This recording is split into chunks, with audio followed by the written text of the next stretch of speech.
오늘 본문은요, 이 10절, 47절부터 57절의 본문 속에 약 한 3가지에서 4가지 정도 저희들이 정말로 중요하게 여겨야 될 이 요한복음을 통틀어서 요한이 말하고 싶어하는 굵직굵직한 주제를 요 10절의 본문 속에 숨겨놨습니다.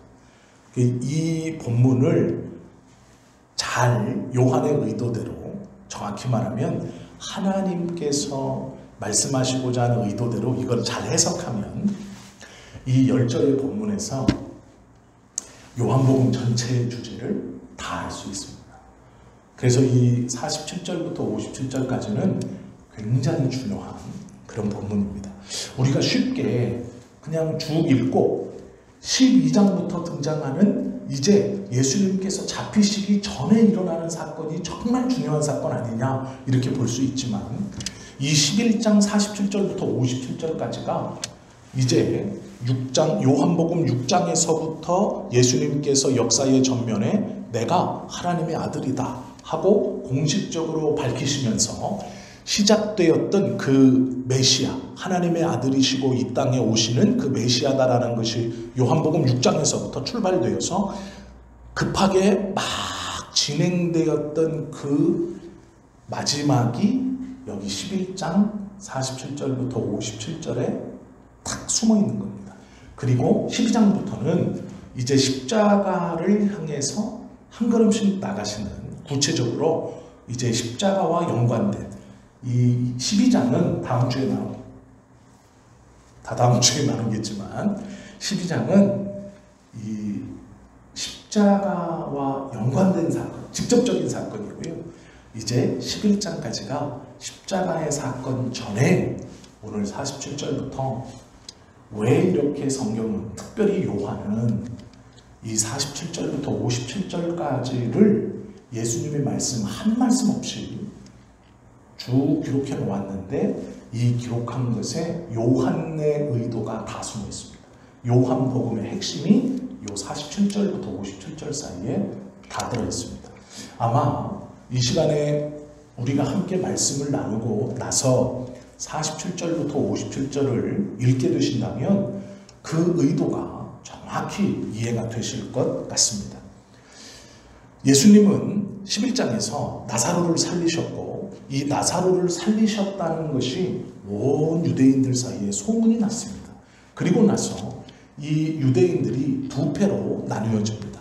하나는 나사로의 사건을 보고 예수님을 믿는다 고백하는 유대인들, 또 하나는 그 나사로의 사건을 보고 종교 지도자들, 제사장들과 이 바리새인들, 즉 산헤드린 공의회가 있는 종교 지도자들에게 뛰어가서 예수님이 행하시는 나사로가 살아나는 사건에 대해 이야기하는 이 두 부류의 사람들로 나누어집니다.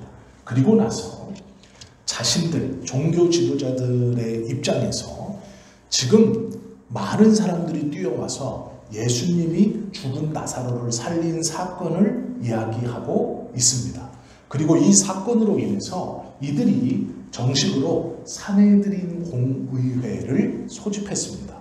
이 산헤드린 공의회는 모든 유대인들을 다스리고 그들에게 하나님의 뜻, 그리고 모든 유대 민족의 방향, 나아갈 방향들을 결정하는 굉장히 중요하고 큰 영향력을 가지고 있는 그런 모임이고 그런 단체입니다. 이 산헤드린 공의회가 소집되어서 그들이 논의한 말이 무엇이냐면 두 가지입니다. 첫째는 예수라는 사람의 행적, 예수님이 하신 행적으로 모였습니다. 또 하나는 그 행적으로 인하여 벌어질 법한 이스라엘의 위기 때문에 지금 이 산헤드린 공의회가 소집되었습니다. 그것이 47절과 48절 말씀이죠. 이에 대제사장들과 바리새인들이 공회를 모으고 광고를 해서 모인 겁니다. 정식으로 공회가 모이니, 즉 몇몇 사람이 결정한 게 아니라 공회를 모이고 광고해서 공회원들, 즉 한 사람도 빠짐없이 다 와라. 중요한 이 안건이 있다라고 모였습니다. 그리고 그 안건 첫 번째, 이 사람이, 여기서 말하는 이 사람은 예수님이죠. 예수님이 많은 표적을 행하니 우리가 어떻게 하겠느냐? 예수께서 많은 표적을 행하니 그 표적을 행하는 그것으로 인해 사내들인 공유회, 즉 우리가 무엇인가를 결정해야 된다, 이렇게 말하는 것이죠. 그러면 무엇이냐? 만일 그를 이대로 두면, 즉 우리가 아무것도 결정하지 않고 그 예수를 이대로 두면 어떤 일이 벌어지느냐? 모든 사람이 그를 믿을 것이다. 이게 첫 번째. 우리가 아무것도 결정하지 않고 이 예수님, 많은 표적을 행하는 이 예수를 그대로 두면 많은 이스라엘 사람들이 그를 믿을 것이다. 이게 첫 번째. 그런데 이들에게 정말 중요한 건 두 번째 안건입니다. 두 번째 안건이 뭔가요? 이게 진짜 중요해요. 그리고 이게 두 번째예요. 로마인들이 와서 우리 땅과 민족을 빼앗아 가리라. 이 두 가지 안건으로 지금 정식적으로 사내들인 공유회가 모였습니다. 사내들인 공유회는 설명드린 것처럼 이스라엘 민족의 큰 방향, 그리고 이스라엘 민족의 어떤 큰 결정을 할 때 모이는 아주 권위가 있고 중요한 모임입니다. 구성원들은 대제사장을 포함한 제사장 그룹, 그리고 바리새인, 율법을 가르치고 그 율법으로 삶의 모범을 보이며 많은 사람들에게 막강한 영향력을 끼쳤던 바리새인, 이 그룹들이 모여있는 것이 사내들인 공유회입니다. 그 공유회가 모여서 두 가지를 논의합니다. 하나는 우리가 무슨 결정을 해야 한다. 어떤 결정이요? 저 많은 표적을 행하는 예수를 가만히 두면 안 된다. 이걸 어떻게든 막아야 된다. 저걸 막는 어떤 결정을 해야 한다. 그렇지 않으면, 우리가 가만히 있으면 모든 사람이 저 사람을 믿을 것이다. 그리고 또 하나, 우리가 가만히 있으면 결국에는 로마인들이 우리의 땅과 우리의 민족을 빼앗아갈 것이다. 이게 단순한 결정이 아닙니다. 굉장히 중요한 거예요. 이 사내들인 공의회에서 느낀, 유대인들이 특별히 종교 지도자들이 느낀 위기의식은 굉장한 겁니다. 여기서 위기의식을 느껴서 요 사내들인 공의회에서 요 회의가 얼마나 중요한 회의냐면, 이들은 지금 이스라엘을 끌고 가는 사람들입니다. 이스라엘 민족들을 하나님의 말씀 안에 다스리고 가는 사람들이에요. 그런데 요 시대가 어떤 시대냐? 약 100여 년 전에 마카비가 반란을 일으켜서 로마와 된통 싸운 적이 있습니다. 그런데 문제는 이 마카비가 얼마나 끈질기게 괴롭혔냐면, 좋아질 듯 하면 다시 반란을 일으키고 좋아질 듯 하면 다시 반란을 일으켰어요. 그래서 로마의 장군인 디도가 이건 두고 볼 수가 없다. 그냥 이 땅 위에 벽돌 하나도 남기지 말고 이 자꾸 반란하는 이것들 싹 다 그냥 싹 다 치우자. 그래서 로마의 장군 디도가 성전뿐 아니라 예루살렘 성뿐 아니라 성전까지도 완전히 다 멸망시켜버린 적이 있습니다. 그리고 나서 시간이 지나 유대인들이 우리가 반란을 행하지 않겠습니다. 우리가 다시는 로마에 반기를 들지 않겠습니다. 그래서 헤롯 가문을 분봉왕으로 맞아들입니다. 원래 이스라엘은 다윗 가문이 왕이었어요. 다윗 가문의 후손들이, 즉 유다 지파에서 계속해서 왕이 나왔어야 합니다. 그런데 그걸 이스라엘 백성들은 자존심으로 생각했어요. 그런데 반쪽짜리 유대인, 인지도 정확히 알지 못하는 헤롯이라는 가문을 분봉왕으로 받아들입니다. 그리고 요 당시에는 헤롯의 3명의 아들들이 요 이스라엘을 3등분해서 통치하고 있을 때예요. 더군다나 헤롯 가문이 분봉왕으로 와서 세 아들들이 행정구역을 나눠서 이스라엘을 쪼개서 통치하고 있는 중에 본디오 빌라도라고 하는 군사권을 가진 장군이 이스라엘은 언제든지 소요를 일으킬 수 있고 반란을 꾀할 수 있으니까 군사권을 가진 이 빌라도가 행정관으로 이스라엘 가운데 있었습니다. 이스라엘은 로마에서 보기에는 언제든지 소요를 일으키고 반란을 일으킬 수 있어요. 그러면 이제 어떻게 할 거냐? 한 번 싹 쓸어버렸고 조용했죠. 다시 그 기미가 보이면 이제 진짜로 싹 쓸어버리는 거예요. 그냥 이스라엘 민족 자체를 여기다 두면 안 돼요. 니네가 반란을 일으키지 않는다고 해서 서로 타협을 한 거예요. 그래? 헤롯이라는 분봉왕도 받고 본디오 빌라도라는 행정관이 군사권을 가지고 이 갈릴리 지역에 거주하고 유대인들은 인정했습니다. 예, 그렇게 하십시오. 그러나 우리도 조건이 있습니다. 절대로 반란 일으키지 않겠습니다. 그런데 우리의 신앙을 좀 지켜갈 수 있도록 그것을 좀 허락해 주십시오. 우리가 여호와 신앙을 지켜갈 수 있도록 도와주십시오. 허락해 주십시오. 그래서 로마에서 그래 그러면 자치권은 아니지만 너희들이 사람을 죽일 수 있는 권한은 없고 종교적인 문제로 인해 결정할 수 있는 것은 너희들이 결정해라. 그것까지는 봐주겠다. 그러나 다시 한번 소요가 일면 너희는 그냥 지구상에서 지워진다. 이 땅에 너희는 다시 발붙일 수 없다. 라고 선언한 거예요. 그러니 사내들인 공유의 입장에서 지금 많은 모든 사람들이 예수 이적을 베푸는 예수를 따라간다는 것, 믿는다는 것은 로마인들 눈에 자칫 소요로 비춰지는, 이러다가 독립한다라고 누군가가 소리 지르면 어떤 일이 벌어지느냐? 로마인들이 평정하러 이제 들어오는 거죠. 이스라엘을 다 죽여라. 그러면 그렇게 언약을 맺었던 종교 지도자들 뿐 아니라 모든 이스라엘 사람들이 이제 옛날처럼 노예 상태로 완전히 떨어지는 거예요. 땅도 잃어버리고 종교도 잊어버리고 이제 다 끝나는 거예요. 이 위기의식을 느낀 겁니다. 그 사내들인 공의회에서 이 위기의식을 세게 받은 사람이 누구예요? 바울이에요. 그래서 바울이 이 결정 뒤에 어떤 일을 하느냐? 예수 믿는 자를 내가 죽여서 잡아가지고 올 테니까 감옥에다 쳐넣든지 이것들을 씨를 말려야 됩니다. 우리가 이 예수당으로 인해서, 이 예수 공동체로 인해서 로마인들에게 자칫 소요하는, 독립을 꿈꾸는 것으로 비춰졌다가는 우리 민족 지금 땅 누리고 있는 것 이거 다 끝납니다. 완전한 희망이 없어집니다. 그러기에 종교 지도자들에게 있어서 예수 공동체는 원수예요. 그래서 그렇게 바울이 다메섹에서 예수님을 만나기 전까지 믿는 자들을 그렇게 핍박하고 잡으러 쫓아다닌 거예요. 스데반이 복음을 전할 때, 예수를 전할 때 유대인들이 분노한 이유가 그거예요. 너희들이 우리 민족을 끝장내려고 한다. 제발 좀 조용해라.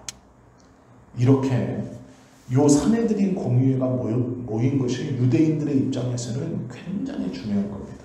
특별히 종교 지도자들의 입장에서 이 예수의 행적, 사람들이 지금 엄청나게 쫓아다니는 이 예수의 행동은 자칫 유대 사회 자체를 붕괴시킬지도 모르는 엄청난 일이에요.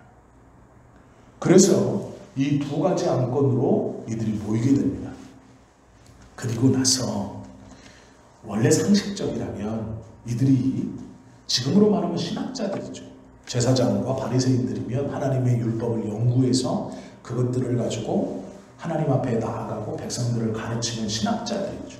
이들이 정말로 잘된 신학자라면 예수님이 무슨 일을 하고 있는가를 하나하나 따져봤어야죠. 예수님이 어떤 일을 했습니까? 38년 된 중증 질병을 갖고 있는 사람을 고치셨어요.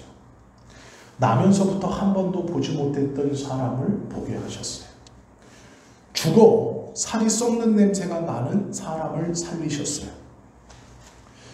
이것들이 예수님이 행하신 성경의 요한복음에 기록된 대표적인 기록이에요. 그러면 예수가 지금 도대체 어떤 일을 하고 있느냐라고 조사했을 때 요 대표적인 세 가지, 38년 된 병자를 고치신 것, 장님의 눈을 뜨게 하신 것, 죽은 자를 살리신 것, 이 사건은 이사야 35장, 42장, 61장에 기록된 내용이에요.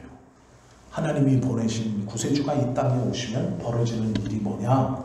병자들이 일어나고 눈먼 자가 보게 되고 죽은 자가 살아난다. 이것이 이사야서에 있어요. 35장에 있고 42장에 있고 61장에 있어요.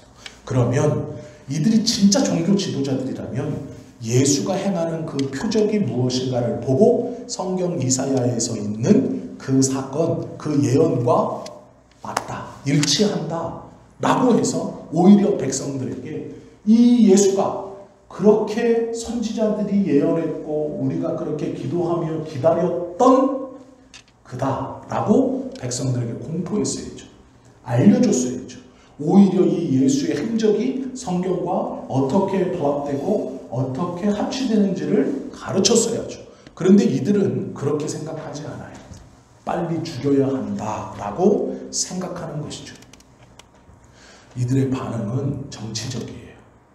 그런데 대의는 있습니다. 어떤 대의예요? 이스라엘을 지킨다라는 거죠. 종교자들, 이 종교 지도자들의 고민이 우리가 생각하듯이 그냥 가벼운 게 아닙니다. 단순히 시기하고 질투하고 물론 그것도 있어요.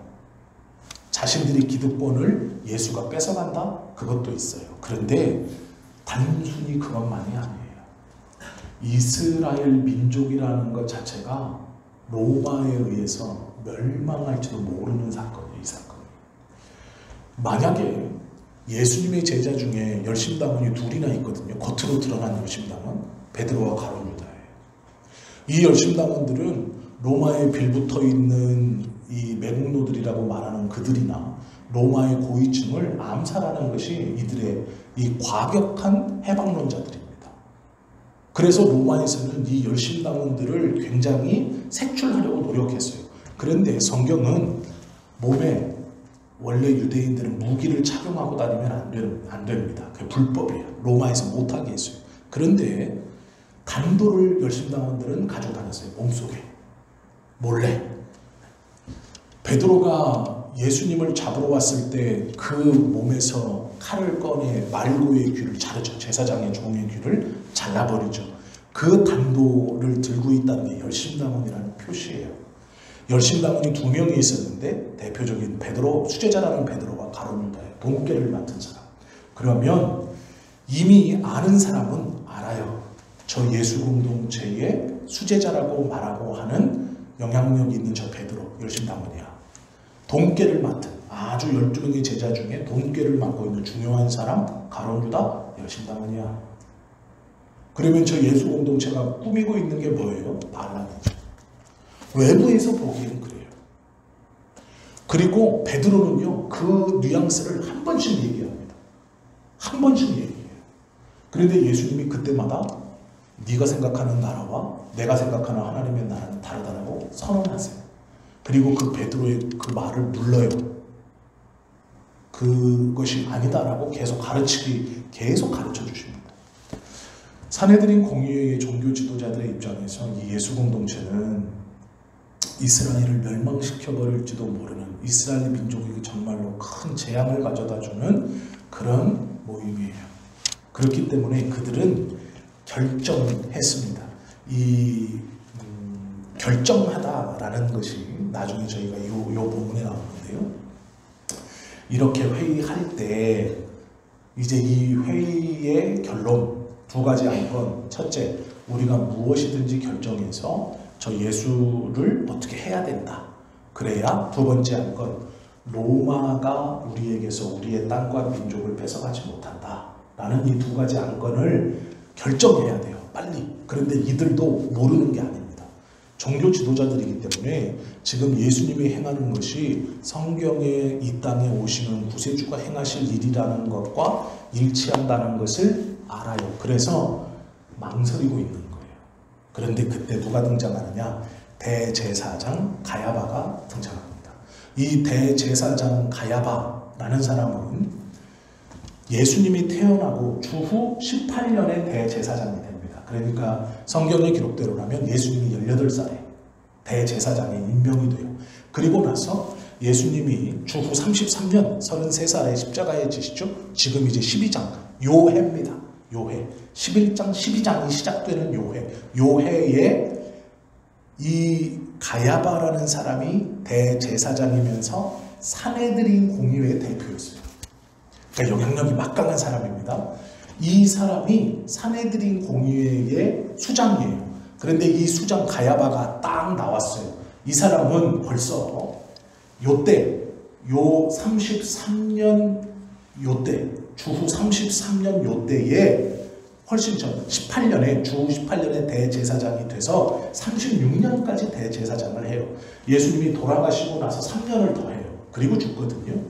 예수님이 18살에 대제사장의 직분에 임명돼서 36년 예수님이 죽고 3년을 더 대제사장을 해요. 이 가야바가. 그런데 33년, 주 33년 예수님이 돌아가시던 그 해에 대제사장이 요 가야바예요.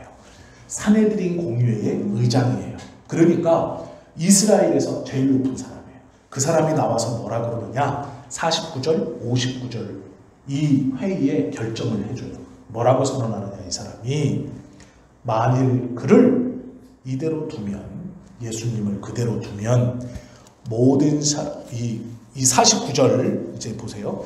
그 중에 한 사람, 그 해의 대제사장인 가야바가, 이제 많은 제사장과 바리새인들이 있었어요. 근데 그 중에 종교 지도자들 중에 그 해 주후 33년 고해의 대제사장인 바야바가 이렇게 말해요. 가야바가 그들에게 말하되 너희가 아무것도 알지 못하는도다. 율법을 아는 사람들이거든요. 예수님이 무슨 일을 했는지도 알아요. 그런데 이 가야바가 너희는 아무것도 모른다. 이렇게 말해요. 뭘 모르냐? 50절. 한 사람이 백성을 위하여 죽어서, 즉 예수가 모든 백성을 위하여 죽어서 온 민족이 망하지 않게 되는 것이 너희에게 유익한 줄을 생각하지 아니하는도다. 이해가 되시죠? 왜 이렇게 말했는지. 한 사람을 죽여서 온 이스라엘을 평안케 하는 것이 유익하다. 왜 그 생각을 못하냐? 이렇게 지금 말하는 거죠. 그리고 이 가야바의 이 말은요, 정치적인 말이죠. 왜냐하면 지금 그 한 사람이 누구예요? 위에서 자기들이 고백해요. 많은 표적을 행하는 사람들이에요. 지금 하나님의 이름으로 왔다고 말하는 이 예수님은 많은 표적, 38년 된 병자를 고치고 보지 못했던 장님이었던 자의 눈을 뜨게 하고 죽은 사람을 살린 이 많은 표적을 행하는 사람이에요. 그래서 이사야에서 기록된 35장, 46장, 61장에 기록된 그 예언들을 정확히 성취해가는 사람이에요. 그렇다면 이 종교 지도자들이 이 예수가 행하는 이 표적이 성경에 기록되어져 있는 선지자들이 말했던 그 예언이라서 하나님의 사람은 분명한 것 같은데, 자칫 잘못해서 모든 사람들이 이 예수님을 믿고 따른다고 할 때 지금 그 공동체의 대표적인 베드로가 열심당원이고 아주 영향력을 끼치고 있는 유다가 열심당원인데, 만약에 백성들이 이 예수를 왕으로 세운다고 하면서 소요를 일으키면 로마인들이 들어와서 모든 우리의 이스라엘을 민족들을 싹 다 이제 옛날처럼 죽여버릴 것이고, 땅을 빼앗아 우리는 이제 이 약속의 땅에서 다 흩어져 다른 곳으로 살게 될 것인데 이러지도 못하고 저러지도 못하고 하고 있는 거예요. 그럴 때 그 해의 대제사장, 성경에서 이 말이 굉장히 중요한 거예요. 가야바가 이 사내들인 공의회의 일원이고 높은 자리에 있는 사람이고 대표입니다. 그런데 요한은요, 이 가야바를 탁 등장시키면서 뭐라 그러냐면 앞에 수식어를 하나 붙여요. 그 해의 대제사장. 이걸 중요해요. 그래서 몇 번씩 붙여요. 가야바 앞에 그 해의 대제사장. 그 해가 언제입니까? 주후 33년. 이 해가 어떤 해입니까? 예수가 십자가에 달려 죽는 해예요. 그 해의 대제사장. 이 말을 제대로 알아들으려면 창세기에서 있는 요셉이 형들에게 했던 이야기하고 똑같다 이렇게 보시면 돼요. 무슨 얘기냐? 요셉이 창세기에서 보면 형제들이 요셉을 팝니다. 그리고 나서 시간이 한참 흘러요. 요셉은 많은 일을 경험한 후에 총리가 되죠. 그리고 애굽 왕의 꿈풀이를 해가지고 식량을 7년 동안 저장했다가 7년 흉년을 대비합니다. 그런데 애굽을 제외한 요셉이 그런 이야기를 해서 꿈풀이를 해서 하나님의 뜻대로 행한 애굽을 제외한 모든 나라가 다 가뭄에 시달려요. 기근에 시달려요. 그때 이 요셉의 형제들이 아버지 야곱의 말을 듣고 많은 재물을 가지고 애굽에 쌀을 사러 데려옵니다. 그때 이제 마주치죠. 그리고 여러 가지 우여곡절 끝에 요셉이 그들에게 하는 이야기가 있죠. 뭐라고 그러냐면 자기가 요셉인 걸 창세기 45장에 밝힙니다. 그때 꿇어 앉아있던 형제들이 벌벌 떨어요. 우리가 끝났다. 우리가 죽었다 이제. 우리가 팔아버렸던 그 요셉이 총리가 되다. 우리 생사 여탈권을 쥐고 있어요. 그리고 지금 왜 끌려왔어요? 왕궁에 있는 물건을 훔쳤다고 끌려온 거예요. 물론 요셉이 은밀히 그들의 집 속에 식량을 실을 때 그걸 넣어라 이렇게 해서 넣었죠. 우리는 다 알고 있잖아요. 성경을 봐서.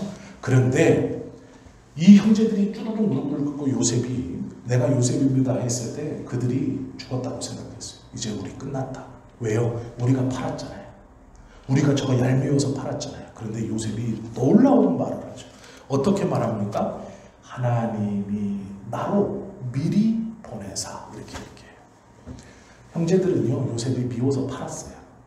구덩이에 집어넣다가 원래는 죽여버리려고 하다가 야 그래도 어떻게 죽이냐 구덩이에 넣자 어떻게 되나 보자 그랬는데 마침 미디안 상인들이 지나가니까 저 사람들한테 팔아먹어요. 야 팔아버리고 옷을 벗겨가지고 노예가 되면 이제 옷을 벗겨서 끌고 가니까 도망 못 가게 그 옷을 싹 벗겨서 팔아버리고 그 옷에 짐승피를 묻혀다가 아버지 야곱한테 우리가 돌아오다 보니까 이거 요셉의 옷 같은데 이렇게 넘마가 되고 피가 막 흥건합니다. 아마 짐승에게 찢겨 죽인 것 같습니다. 이렇게 하고 이제 팔아버렸어요.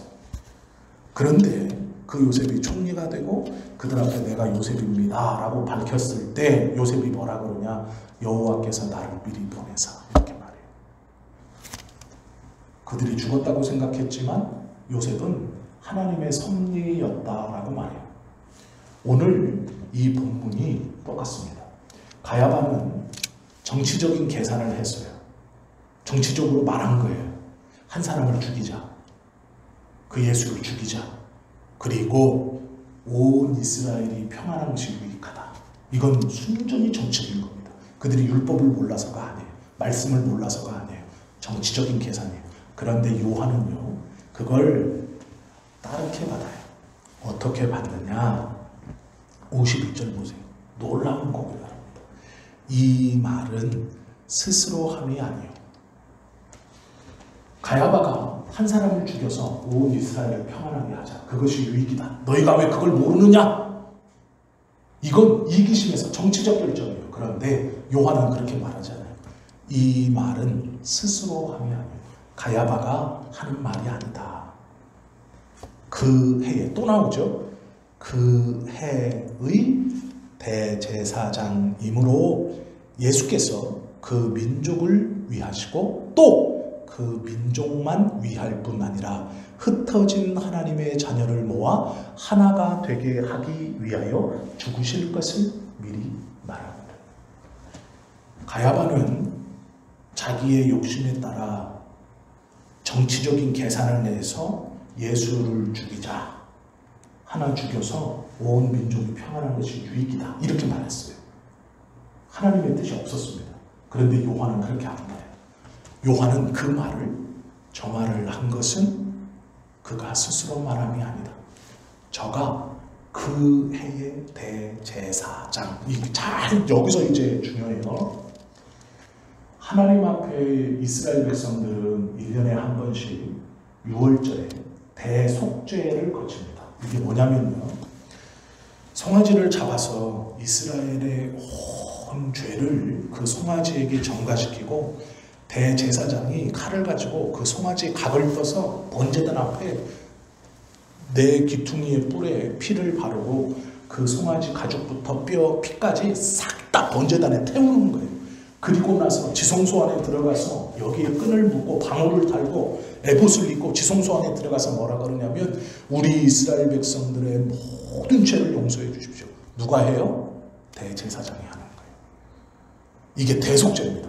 그리고 나서 무사히 그 안에 있는 진설떡, 그 다음에 촛대의 기름을 다시 붓고 지성소를 다시 한번 보고 그 안에서 정비를 싹 한 후에 아무 일이 없으면 대제사장이 뒷걸음으로 물러나와 지성소 안에 휘장을 다시 닫고 돌아서 대제사장들에게 모든 속죄가 번제가 끝났다 이렇게 선언하면 대제사장들이 다시 레위인들에게 말하고 나팔을 들었던 레위인들이 대속죄의 의식이 잘 끝났음을 나팔을 불면서 뿌 하면서 온 이스라엘의 큰 소리로 그 소리가 들리게 하는 거예요. 그거를 주관하는 게 대제사장입니다. 그러면 왜 요한이 그 해에 라고 말했냐? 요한은 예수를 어린 양이라고 표현합니다. 그러면 어린 양을 죽이는 게 누가 돼야 돼요? 상징적으로 대제사장. 그래야 뭐가 일어나요? 대속죄. 이해가 되시죠? 요한은 지금 이걸 그렇게 보고 있어요. 대제사장, 그 해의 대제사장 가야바가 예수를 죽이자. 그 하나가 죽음으로 온 이스라엘 백성들이 평안한 것이 유익하다. 이렇게 말하는 것을 왜 그렇게 말하느냐? 대제사장인 가야바가 예수를 죽이는 것으로 선언하는 거예요. 죽이자. 가야바는 자신의 정치적인 것으로 이야기했지만 요한은 그걸 하나님의 섭리로 보는 거예요. 그리고 설명을 붙여요.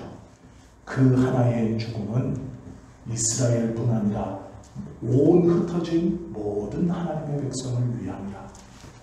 대속죄의 번제는 누가 드려요? 대제사장이 증례하는 거예요. 대제사장이 드려야 돼요. 그래서 요한은요 의도적으로 그 해의 대제사장 가야바 이렇게 쓰고 있는 거예요. 뭐 때문에요? 12장에서부터 이제 벌어지는 예수 그리스도의 십자가의 사건이 어린 양이신 그 십자가의 사건을 누가 죽여요? 대제사장인 가야바가 죽이자라고 말하면서 이스라엘뿐 아니라 하나님의 모든 백성을 위해 대속죄가 이제 벌어진다. 이것이 하나님의 섭리다. 지금 요한이 이렇게 말하는 거예요. 이걸 놓치면 안 됩니다. 그래서 그 해의 대제사장이라고 요한은 강조하고 있습니다. 그는 자기의 입으로 자기의 이득 때문에 예수를 죽이자 했지만 요한은 그걸 하나님의 섭리로 받아요. 형제들이 미워서 요셉을 미워해서 구덩이에 넣었다가 미디안 상인들한테 팔아버리고 종으로 팔아버렸지만 요셉이 하나님의 섭리로 하나님께서 나를 미리 보내사 라고 얘기했던 것과 같이 요한은요 이 대제사장 그 해의 대제사장인 가야바의 예수를 죽이자라는 이 결정을 하나님의 섭리로 보는 거예요. 그리고 나서 그가 자의로 말함이 아니요 한 사람의 죽음으로 이스라엘뿐 아니라 모든 하나님의 백성들을 살린다 이렇게 말하는 거예요. 이것이 12장의 십자가의 사건이 들어가기 전에 요한이 하고 싶은 얘기예요. 하나님의 섭리입니다. 이것이 하나님의 섭리입니다. 요한복음 11장 47절부터 57절은 이게 들어있어요. 이게 가볍게 넘길 수 있는 본문이 아닌 것이죠. 지금 요한은 하나님의 섭리라고 십자가를 끌어가고 있는 거예요. 대제사장, 그 해의 대제사장 가야바의 이 결정은 대제사장이 어린 양을 잡아 이스라엘의 죄를 대속죄를 했던 것과 같은 공식으로 지금 보고 있는 거예요. 그렇게 말하고 나서 그 뒤에 부연 설명이 이제 조금 붙죠. 부연 설명이 어떻게 붙느냐? 53절과 54절을 보면 그 날부터는 요 산헤드린 공의회가 열렸고 그 해 대제사장 가야바가 한 사람을 죽여 모든 이스라엘 백성들을 평안하게 하는 것이 유익이다. 이렇게 회의의 결정을 내려버린 그 날 이후로 어떤 일이 벌어지느냐? 그들이 예수를 죽이려고 모의하니라 이렇게 말해요. 여기서 말하는 모의에는 에블류산토라는 말인데 결정했다라는 뜻이에요. 그러면 이게 예수를 죽이려고 회의했다 이런 말이 아니고 예수를 죽이려고 결정했다. 그 날 이후로 그들은 예수를 죽이려고 결정했다. 이게 무슨 말입니까? 그러면 산헤드린 공의회에서 이제 결정했어요. 예수를 죽이기로. 모든 이스라엘 백성들에게 공표한 거예요. 예수가 어디 있는지 고발하는 자는 아는 자는 얼른 고발해라. 그런데 그 결정이 난 줄 알고 예수님이 유대인들에게 이제 드러내게 안 다니세요. 숨어 다니는 거예요. 그러면 요 아랫지역이 아니라 갈릴리 요 위쪽에 돌아다니시는 거예요. 이제 옛날처럼. 그래서 성경은 어떻게 말하느냐?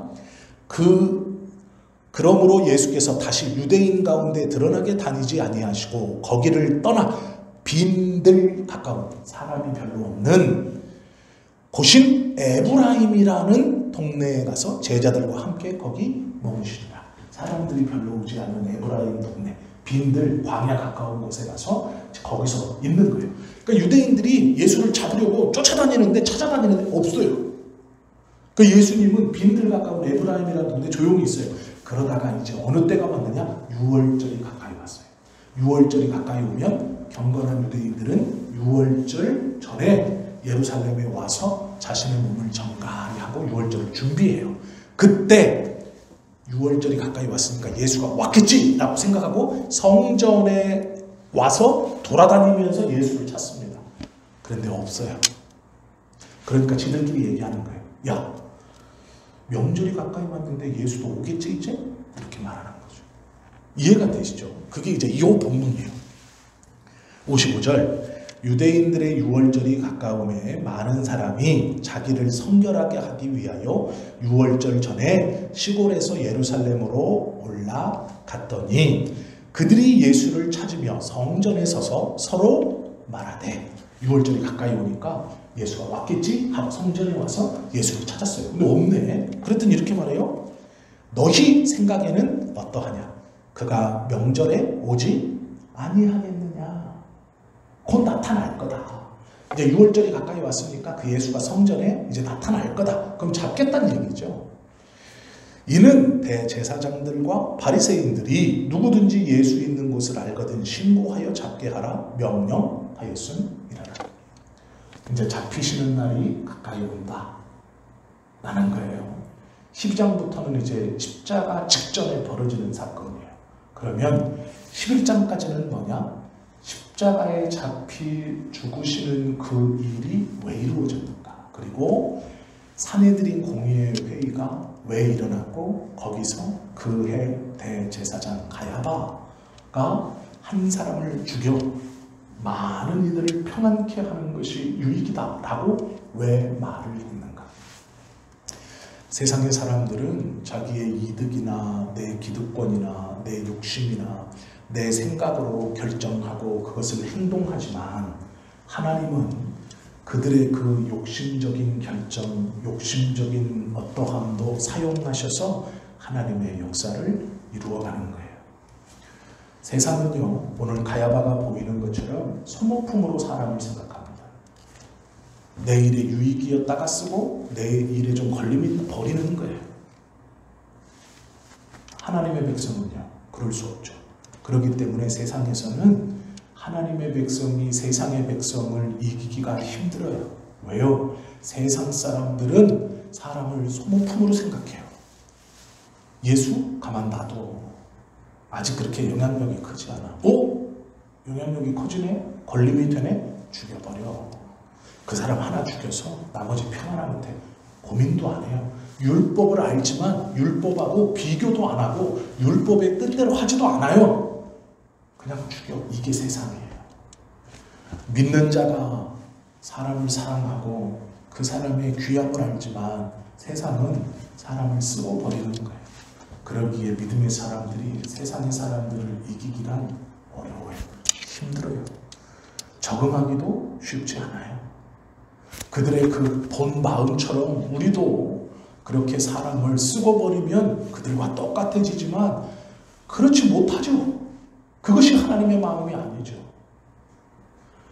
그 핍박하던 바울을 변화시켜 사용하시는 그것이 우리의 기도죠. 나를 핍박하는 저도 하나님 구원받게 해주세요. 그것이 우리가 품어야 되는 마음이죠. 그러기에 믿는 사람은요, 세상 사람 맞서 싸워서 이기기가 쉽지 않아요. 세상에 적응하며 살기도 사실 쉽지 않아요.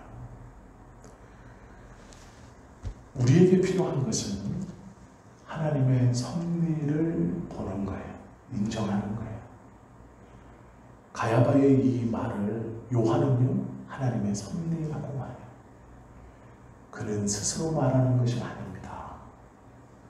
한 사람이 죽어 모든 이스라엘 사람들, 그리고 그 이스라엘뿐 아니라 흩어져 있는 모든 하나님의 백성들이 유익하게 되는 것, 그것이 하나님의 뜻입니다.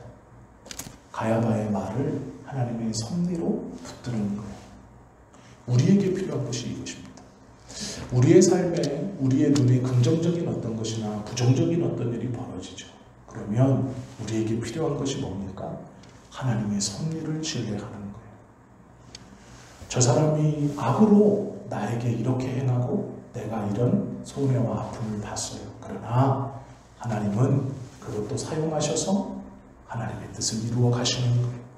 그것이 나의 개인적인 신앙의 성장이든 하나님의 뜻이 이 땅 가운데 이루어지는 나를 뛰어넘는 어떤 것이든, 아니 내가 미처 아직 우둔하고 아직 미련하여서 그 일을 통한 하나님의 어떠함을, 하나님의 섭리를 깨닫지 못해서 내가 느끼지 못하고 단순히 손해보는 것 같고 내가 빼앗기는 것 같고 내가 어떠하는 것 같지만, 아니요, 그렇지 않아요.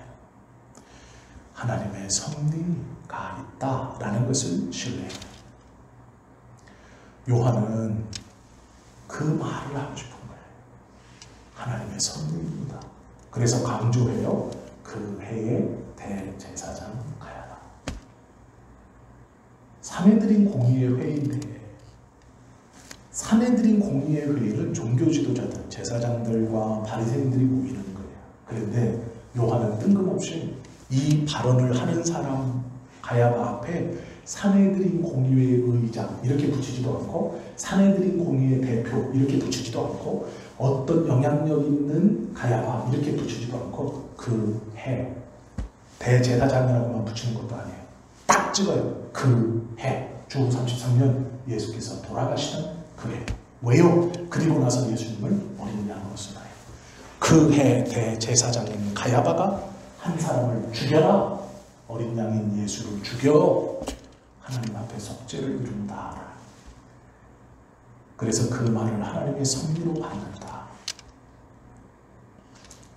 하나님은 그것이 맞다, 그러니 성경에 기록해놓은 거예요. 그것이 맞다, 그것이 옳다, 그 해석이 옳다라는 거예요.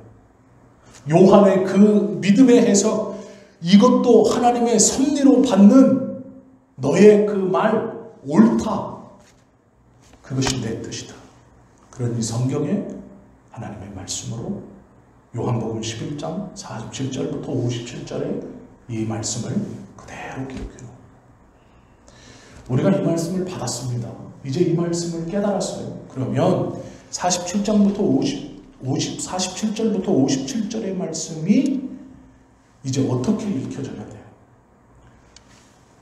하나님의 의도를 알았으니 이걸 읽을 때 이런 의미구나, 이런 뜻이구나, 쉽게 그냥 툭 넘어가면 안 되는 거예요. 나사로가 살아난 것까지만 우리가 나오면서 예수님의 능력을 보라, 예수님의 힘을 보세요, 하나님의 능력을 보세요. 그리고 47절부터 예수를 죽이려고 모의하다. 그런데 이 못된 종교 지도자들은 예수님을 죽이려고 합니다. 그냥 이렇게 넘어가는 구절이 아닌 거예요. 모든 성경 말씀이 다 의미가 있지만 오늘 우리가 나누었던 이 47절부터 57절의 말씀은 정말 중요하다. 우리가 똑바로 이해해야 한다라는 것이죠. 그때 예수님의 십자가를 향해서 하나님께서 예수 그리스도의 걸음과 말 그리고 모든 사건 하나하나가 다 연관되어 있어 그 십자가를 향해서 한 걸음 한 걸음 정확하게 걸어가시는 그 걸음을 이해할 수 있다라는 거예요. 하나님의 섭리를 신뢰하고 믿는 요한과 같은 믿음과 고백이 우리 안에 있기를 예수님의 이름으로 축원합니다. 기도드립니다.